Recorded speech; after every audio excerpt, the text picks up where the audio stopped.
Hello guys, আজকে একটা special video নিয়ে আসছে। এই ভিডিওর মধ্যে আপনাদেরকে আমি দেখাবো মেসির দুইটি লো বাজেটের গেম পেলে মেসিকে কিভাবে কেমন কি মেসি খেলে সেটা আজকে তোমাদেরকে অবশ্যই দেখাবো। তো ভিডিওটি যদি দেখতে হয় না টেনে পুরোপুরি দেখো। আর গাইস, শুরুতেই কিন্তু টিম ইন্ডিয়া টিম বাংলাদেশকে ভালো অ্যাটাক দিয়েছিল, সরি টিম আর্জেন্টিনা কিন্তু ভালোই অ্যাটাক দিয়েছিল সৌদিরে।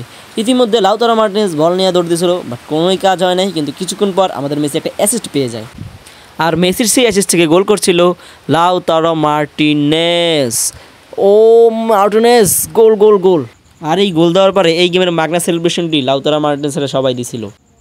আর ম্যাচের সেই লাস্ট দিক দিয়েই আমাকে উটপাখি এমিলিয়ানো মার্টিনেজ মেসি দাদুর কাছে বলটা দিল, আর মেসি দাদু সেই বলটি নিয়ে তার উল্টা পাল্টা পায়ের ড্রিবলিং দিয়ে বাম পায়ে ডান আঙ্গুল দিয়ে গোলটি দিয়ে দিল। আর গোল দেওয়ার পর আবারও সেই মাগনা সেলিব্রেশনটি দিয়ে দিল।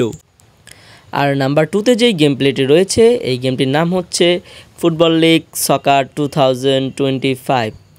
তো গেম প্লেটির ভিতরে ঢুকে আমরা প্রথমে আমাদের নিজের টিমটি নিলাম। আর আমি যে টিমগুলো বাছাই করলাম এটার মধ্যে হচ্ছে আর্জেন্টিনা ভার্সেস সৌদি আরবিয়া।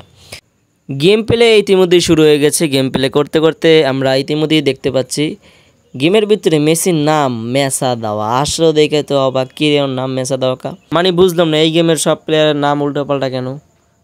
আর বলতে বলতেই আমাদের মেসি গোল দিয়ে দিল। Ankara Messi, Ankara Messi, Ankara Messi, Ankara Messi, goal! Goal করার পর টিম আর্জেন্টিনা দৌড় দিয়ে মাঠের এক কোনায় গিয়ে সেলিব্রেশন করলো, আর এই সেলিব্রেশনের মাধ্যমেই খেলাটি শেষ।